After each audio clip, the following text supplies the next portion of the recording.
జై శ్రీరామ్. ఈరోజు భగవద్గీత శ్లోకం 13వ అధ్యాయం 15వ శ్లోకం. బహిరంతశ్చ భూతానాం అచరం చరమేవ చ సూక్ష్మత్వాత్మద విజ్ఞేయం దూరస్థం చాంతికే చ తత్.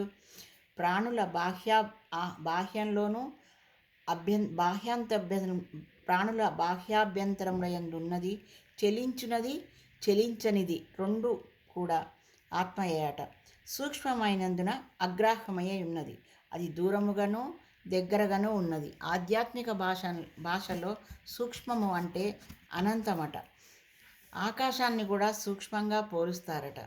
ఈ ఆత్మ అనేది కదులుతుంది, కదలదు, చెలిస్తుంది, ప్రాణుల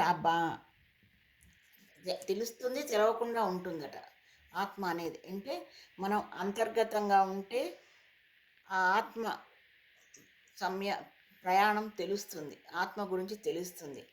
అది బయటికి తెలిసేది కాదు, ఆంతర్యంలోనే తెలిసేది. ఇక ఈ రోజున సబ్జెక్టు కృష్ణ పరమాత్మ.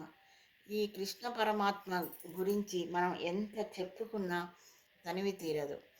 ఆయన కువలయ పీఠాన్ని అనే మదపుటేనుగుని బంధించారు. అంటే మనలో ఉన్న ఆత్మని, ఆయన ఆత్మకున్న అహంకారాన్ని సంహరించాడట. అలాగే ముష్టికుడు చాణూరుడు అనే మల్లయోధులని వధించాడు. వాళ్ళు దర్పానికి గర్వానికి ప్రతీకలు. వాళ్ళని సంహరించారు. దీని అర్థం ఏంటి అంటే మనలో ఉన్న అహంకారాన్ని పరమాత్మ పాదాల దగ్గర మన మనసును పెడితే మనలో ఉన్న ఈ అహంకారాన్ని, మదాన్ని, గర్వాన్ని సంహరిస్తాడు.